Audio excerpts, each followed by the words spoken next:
Well, you have heard, and welcome back, by the way, you have heard my rant probably ad nauseum for years now about how since President Obama came into office, how the Republican plan is going to be to crash the economy, blame it on Obama, and make him a one-term president, turn him into Jimmy Carter. And before Obama, how the Republican plan, I was talking about this during the George W. Bush administration. I was writing about this during the Clinton administration, how the Republican strategy since 1978, when Jude Wanniski wrote the memo, the two Santa Claus memo, is spend like drunken sailors when Republicans are in office, scream about the debt when Democrats are in office. This way that you can force the Democratic Party to cut their own programs. It's working. You will not hear a peep about this in the corporate media because it would destroy the Republican Party if the word got out that this is the game plan that they've been playing. They wouldn't be able to play it anymore. And the corporate media really like the Republican Party because it makes a horse race, and a horse race makes for good ratings. But I'll tell you, and John Nichols on the line. Let's check in with, let's get a reality check here from somebody who is really one of the smartest observers of the Washington scene that I know, the Washington correspondent for The Nation magazine, John Nichols. Hey, John, welcome back to the program. It's great to be with you, Tom, and what a hell of a day to be talking on. Yeah, the headline, I believe this is the headline for your piece, Boehner's worst nightmare, Bachmann and her band of economic hostage takers have infiltrated the House caucus. That's about right. You know, the funny thing is, who would have thought that John Boehner would be the truth teller of this moment?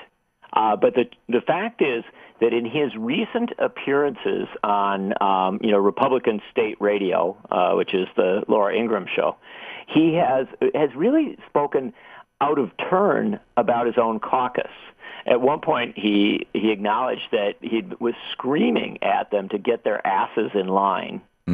His phrase, not yours. Very well. Yes. He also acknowledged that there is a chaos sub-caucus within, led by Bachmann and a handful of others, a group of Republican members of the House who, as Boehner himself acknowledges, are willing to crash the U.S. economy, literally steer it off the cliff, and potentially create a global economic crisis purely to score political points.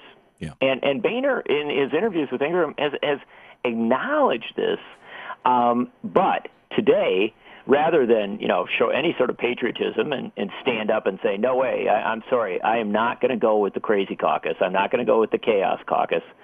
Today, having found it impossible to garner enough votes for his proposals, he bent to them. He produced a new proposal around midday, which requires that to raise the debt ceiling in a two-stage process, both houses of Congress have to approve a balanced budget amendment. Now, that's not going to happen. It's madness.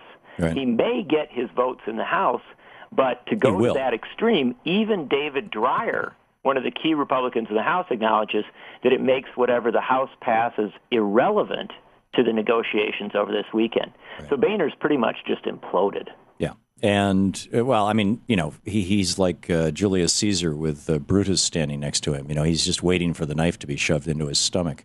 I think it's coming pretty quick, my friend. Yeah, and Eric Cantor is standing there holding the knife. I mean, metaphorically, of course.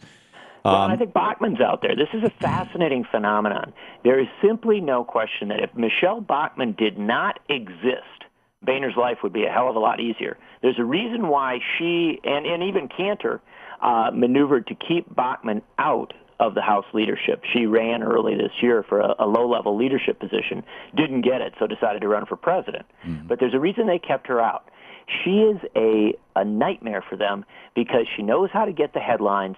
She knows how to talk up an extreme position, and that causes freshman Republicans in the House caucus especially to look at a North Star for them, to look at an extremist who's taken hardline stands, saying she absolutely won't bend, and come to the calculation, well, I guess I'd rather go with her because she's got all the Tea Party folks and a lot of the billionaires backing her up, than to go with Boehner because Boehner's talking compromise.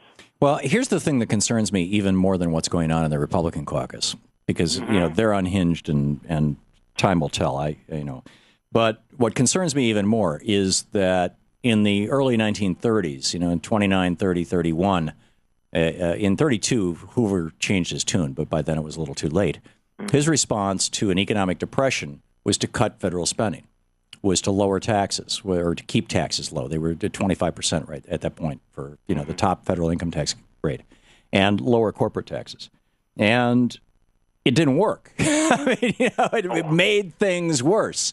And Harry Reid has a bill that he's proposing that the president went on TV this morning asking people to call their members of Congress to support, which cuts federal spending in the teeth of an economic crisis. I mean, it's the Herbert Hoover strategy, and I don't get it. I mean, is it that speaking of the Democrats here, is it that the Democrats think that if the economy gets so bad that then they can take, then there'll be a large enough consensus in the United States that something has to be done that they can take a step? I mean, are they waiting for Coxley's army? Or Coxey's army in 1893, camping out on the White House, or the Bonus Army in 1930, what was it, 32, camping on the grounds of the White House? I mean, we're seeing these cycles of depression being created by the exact same things over and over and over again, and every single one happens just as the generation that remembers how it happened last time dies out.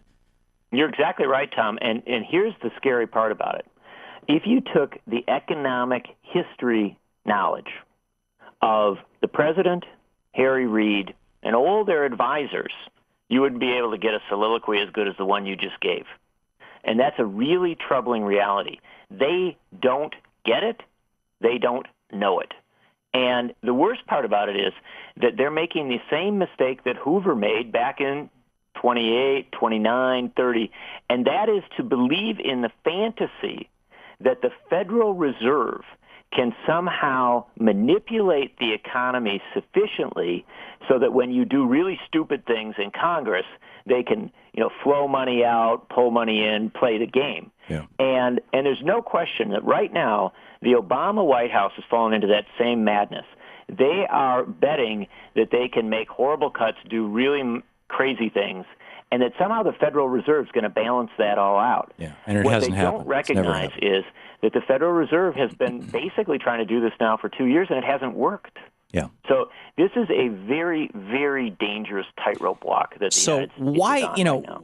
The power that Harry Reid has right now, the Constitution requires all spending legislation originate in the House. So he's got to take a bill that came from the House. He could take the cut, cap, and balance bill, or he could take Ryan's budget. I mean, he could take any of them. They've been passed by the House. He could take a bill on, sweeping the streets in Washington. That's right. He could take, renaming post offices. They were voting on that yesterday. He could take any of those pieces of legislation and add an amendment that strips all the language out of it and replaces it with a single sentence that says the debt ceiling of the United States is $14 trillion. Yep. Sign off on it, pass it through the Senate, send it back to the House, case closed. Why doesn't he do that? Well, let me write it just a little bit different. Let me say that, let's have another clause there that says, in order to avert an economic collapse that will cause unemployment to spike, that will cause mortgage rates to go through the roof, that will cause credit card interest rates to go through the roof, and will undermine the global economy, the debt ceiling will increase. Right. We got 10 seconds, John. Why isn't he doing that? Why not just take it to the mark and pass it and push it out there? Why won't he do it? In the message war. The reason he won't do it is because he and Barack Obama live in the fantasy bubble of Washington, D.C., where they think that the 2012 election is going to be about who's the best putter rather than who's the best leader. Yeah. I think you're right. I think that they've bought into the notion of the centrist that Joshua Holland was writing about last week and that you've written about. John Nichols, thenation.com. John, one of the smartest minds in the country. Thanks for being with us. Tom, thanks for going to this stuff.